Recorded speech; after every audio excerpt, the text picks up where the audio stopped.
Shalom saudaraku, selamat jumpa kembali dengan saya. Saudara, kali ini saya ingin saudara benar-benar fokus ya. Saya ingin berbagi satu hal yang sangat penting, yang sangat mendasar di dalam kekristenan saudaraku terkait dengan keselamatan.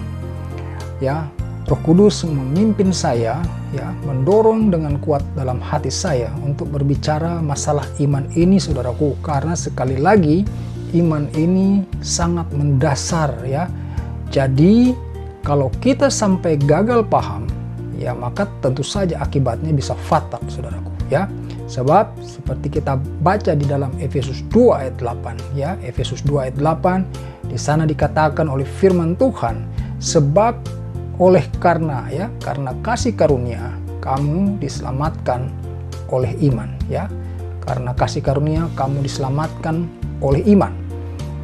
Nah, saya pernah berbicara ya dengan teman saya yang muslim, dan dia bilang begini, kami orang muslim ya beriman kepada nabi-nabi sebelum Muhammad, termasuk Nabi Isa. Lalu saya tanya sama dia, menurut kamu beriman itu seperti apa? Ya, kami harus menerima bahwa Isa itu adalah nabi ya yang datang sebelum Nabi Muhammad. Saya bilang, sesungguhnya kalau kita mengatakan beriman, itu bukan ucapan ya, tetapi apabila kita melakukan apa yang difirmankan oleh Allah. Nah, Yesus dibaptis ya, apakah kamu dibaptis? Ya, tidak dibaptis. Kamu menolak dibaptis ya toh? Kamu bahkan sebetulnya menolak untuk melakukan seluruh perintah daripada Tuhan Yesus. Jadi jelas engkau seorang yang tidak beriman kepada Yesus Kristus. Ini juga berlaku untuk kita saudaraku ya.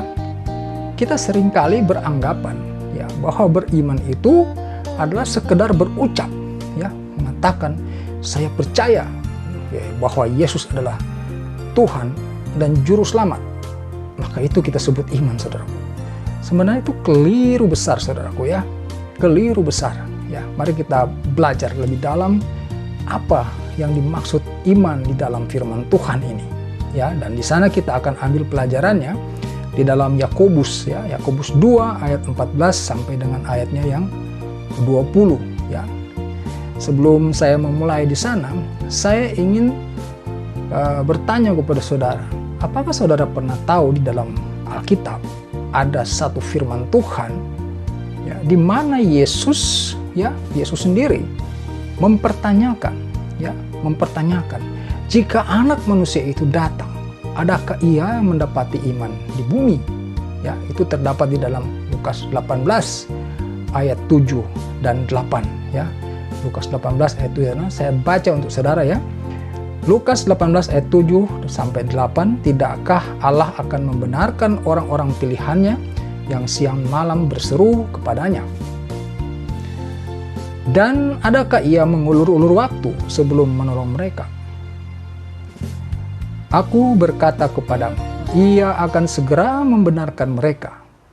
Akan tetapi, nah di sini saudaraku ya, jika anak manusia itu datang, adakah ia mendapati iman di bumi?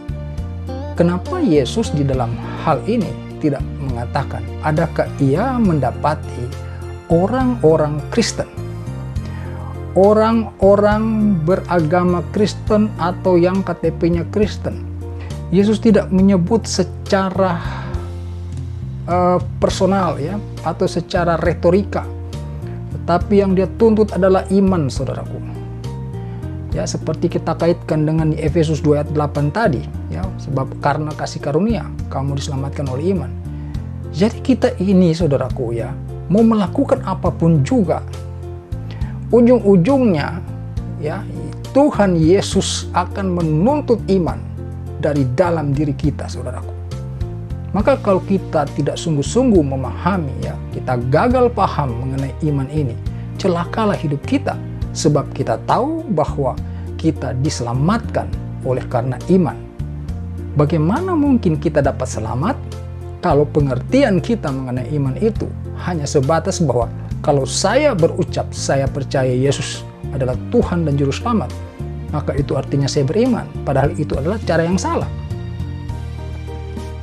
Ya, memang ada firman Tuhan yang berkata, ya, bahwa dengan mulut manusia mengaku, ya, tetapi iman itu bukan ucapan. Sekali lagi, saudaraku, kita mulai pelajari sekarang di dalam Yakobus yang saya sebutkan tadi, Yakobus 2. Kita mulai membaca ayat yang ke-14. Kita akan membaca sampai ayat yang ke-20, ya, ayat 14.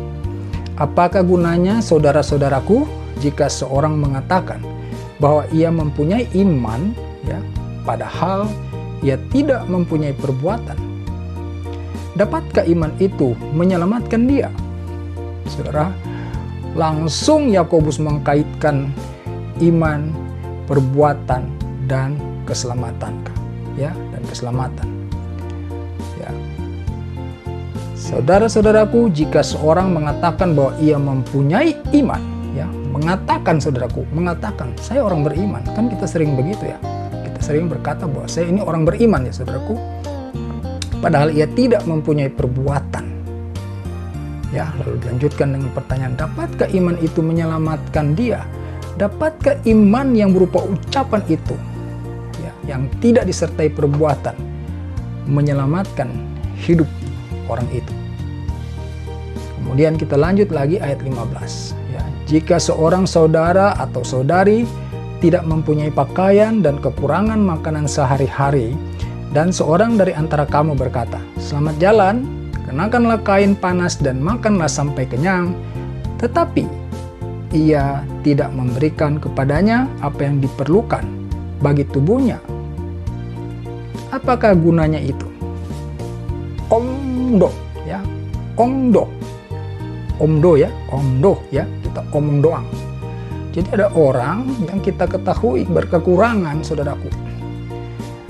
Lalu kita cuma bilang, ya ini kan musim dingin, ya pakailah pakaian hangat.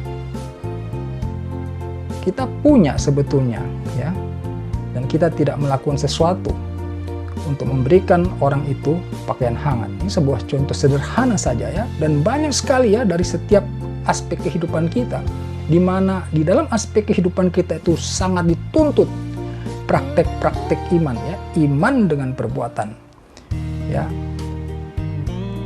Ayat 17. Demikian juga halnya dengan iman, ya. Demikian juga halnya dengan iman. Jika iman itu tidak disertai perbuatan, maka iman itu pada hakikatnya adalah mati. Ya, ayat 18, tetapi mungkin ada orang berkata, padamu ada iman dan padaku ada perbuatan. Ya, aku akan menjawab dia, tunjukkanlah kepadaku imanmu itu tanpa perbuatan, ya, dan aku akan menunjukkan kepadamu imanku dari perbuatanku. Aku akan menunjukkan kepadamu imanku dari perbuatanku. Ayat 19, engkau percaya bahwa hanya ada satu Allah saja, itu baik. Tetapi setan-setan pun juga percaya akan hal itu dan mereka gemetar. Nah, Yakobus mulai meninggikan tekanannya di sini. Dia memperbandingkan, ya, soal percaya manusia dengan setan. Kalau kita bilang kita percaya, ya, bahwa hanya ada satu Allah, setan juga percaya. Perbedaannya di mana? Kita adalah orang yang tidak hanya berhenti pada percaya, tetapi kita melakukan, ya, dengan dasar iman. Iman terhadap apa? Iman terhadap perintah-perintah firman Tuhan. Ya, jadi kalau ada firman Tuhan yang tidak kita lakukan, maka semua adalah percuma, saudara. Ya, semuanya percuma, tidak ada gunanya. Kita harus melakukan perintah firman Tuhan. Itu baru nyata kita adalah orang beriman. Ya. Lalu ayat 20, ini keras sekali, ya, ayat 20, saudaraku. Hai manusia yang bebal, Maukah engkau mengakui sekarang bahwa iman tanpa perbuatan adalah iman yang kosong? Yakobus sampai menggunakan kata bebal ya, untuk orang-orang yang tetap bersikukuh bahwa iman itu ya, kalau kita mengucapkan saya percaya Yesus adalah Tuhan dan Juru Selamat, itu iman ya. Yakobus bilang kamu itu orang bebal ya. Orang bebal itu apa? Orang yang keras hati, susah untuk diberitahu ya, ngeyel, gak mau paham-paham. Saudaraku, kalau kita sudah tahu bahwa kita itu diselamatkan oleh karena iman, dan kita pun tahu iman tanpa perbuatan-perbuatan itu hakikatnya adalah mati, masa akan kita akan tinggal diam? Sementara di dalam Lukas 18 ayat 7 dan 8 tadi saya singgung ya, saya katakan di sana bahwa Yesus bertanya, jika Anak Manusia itu datang, adakah ia mendapati iman di bumi? Saya berdoa saudara tergugah dengan renungan ini dan mulai memperjuangkan ya iman saudara. Saudaraku, setiap video yang saya buat ya, ini merupakan praktek iman saya, bahwa saya dipanggil untuk memberitakan firman Tuhan ya. Itu juga merupakan perintah firman Tuhan bahwa kita harus memberitakan Injil, dan saya bekerja untuk melakukan perintah itu. Tetapi juga saudara perlu tahu bahwa setiap firman yang saya sampaikan kepada saudara itu juga saya kerjakan, saudaraku. Ya, saya berjuang ya untuk melakukan setiap firman yang saya sampaikan kepada saudara. Sebagai apa? Sebagai wujud ya perjuangan saya untuk memperoleh iman yang benar di hadapan Tuhan, supaya dapat diselamatkan. Jadi sekali lagi saudaraku, pahamilah iman itu bukan cuma ucapan, bukan cuma saudara mengatakan saya percaya Yesus sebagai Tuhan dan Juru Selamat, juga bukan sebatas saudara sudah dibaptis, karena baptisan itu tidak menyelamatkan. Baptisan itu adalah tanda pertobatan, di mana saudara berjanji, berkomitmen untuk mulai hidup baru di dalam Kristus. Dan di dalam Kristus kita harus hidup dengan iman. Iman adalah melakukan setiap perintah firman Tuhan. Kiranya renungan ini memberkati saudara, dan jangan lupa untuk share supaya saudara-saudara kita semuanya mengetahui tentang kebenaran ini, sehingga kita dapat berjuang bersama-sama untuk tetap memiliki iman yang benar di dalam hidup kita. Terima kasih saudara sudah menyaksikan, menonton, mendengarkan apa yang saya sampaikan ini. Kita ketemu pada renungan yang lainnya lagi. Haleluya. Amin.